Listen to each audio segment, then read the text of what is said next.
valuables we put in it are still ours. We're just renting secure space to store them. In common usage, the word deposit means to set something down. But the use of the word deposit to refer to a bank account is misleading. A bank deposit is in reality a loan. What the amount in our bank account really indicates is how much money the bank owes us. It's a record of the bank's promise to pay us money, not the money we deposited itself. The difference is important. The truth is, when we hand the contents of our piggy bank to the bank teller, our money becomes the bank's money to do with as it pleases. All of the money in the bank is the bank's money. None of it is ours. That's why the bank pays us interest. We have loaned the bank our money. This may seem to be a semantic distinction. We know we can go to the bank at any time and take our money out in cash if we want to. But the distinction is not semantic, nor is it trivial. The distinction is crucial. What happens in banking affects everyone, and yet few of us know anything at all about how banking really works. The entire world economy now runs on a system of credit provided by banks, and when that credit system breaks down, everyone suffers.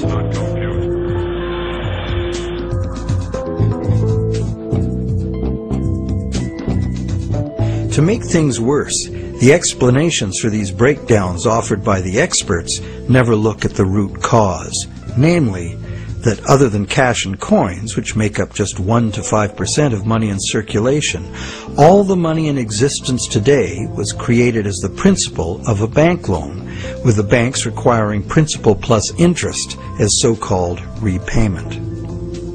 Not only does this make the existence of money entirely dependent on the existence of bank credit, it makes the system as a whole bankrupt by design, as total debits, principal plus interest, exceed total assets from the moment the first loan document is signed. As the global banking system staggers towards worldwide collapse, more and more people are realizing they can no longer ignore the realities behind banking as it is practiced today. Many have lost their homes and jobs due entirely to the unsustainable practices of moneylenders. It's time people understood money and the pressing need to fundamentally change the way it works.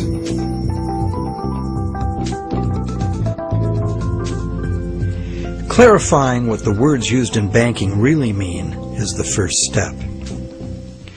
Now that we know that a deposit is, in truth, a loan to a bank, the next question is, what is a loan that we take out from a bank?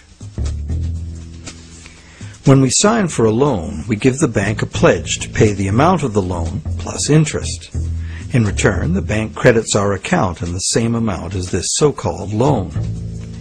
While we speak of the bank as having put the loan money into our account, in reality, the only thing the bank puts into our account is its promise to pay the money.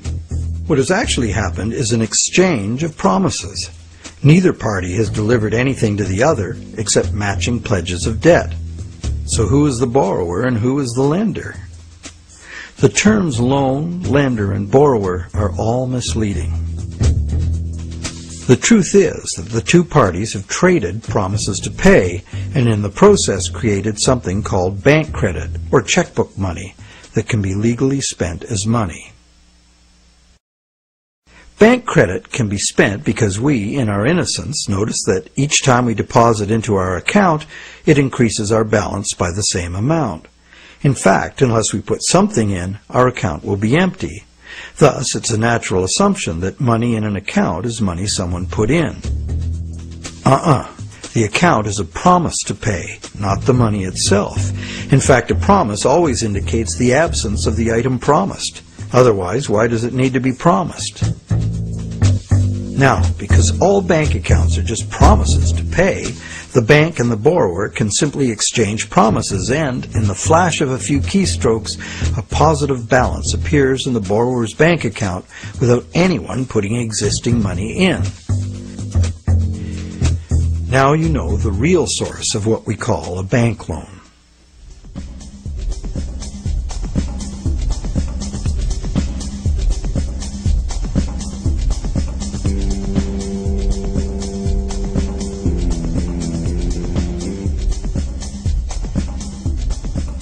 How different would it be if two parties just got together in a basement with a printing press and created new money that way? We intuitively understand the act of fraud called counterfeiting.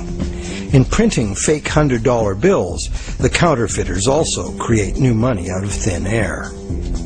Money gives us the ability to purchase the real goods and services of the world. It's clear that the counterfeiters have created new ability to purchase real goods and services without giving anything in exchange except a fancy piece of paper. Counterfeiters get something for nothing directly at the expense of whoever gets caught with their counterfeit money.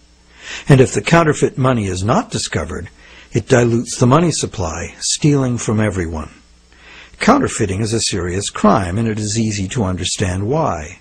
It's cheating on a basic social agreement, thou shalt not steal. But taking a loan from a bank also creates new purchasing power. However, instead of being considered a form of theft, it is the very basis of our monetary system.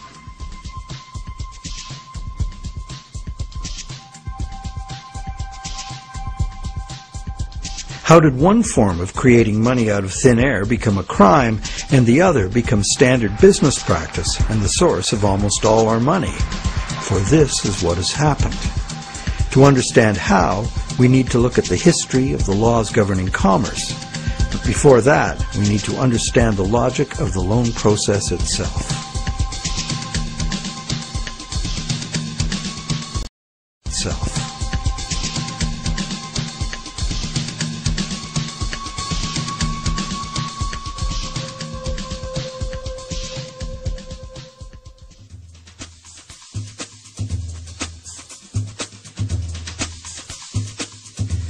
The borrower wants to purchase an item, but doesn't have the funds to do so at the present time. However, the borrower does have confidence in having sufficient funds over time to pay both the original price of the item and the interest on a loan. So he goes to a bank to arrange a loan. The borrower is capable of making a credible promise of money in the future, but otherwise at this moment he comes with empty pockets. That's why he needs the loan.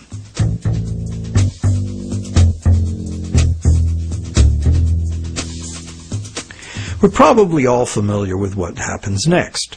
The bank gets the borrower to sign an agreement in which the borrower promises to pay the bank the amount of the loan plus interest, or, in default, surrender to the bank the object that is to be purchased with the loan.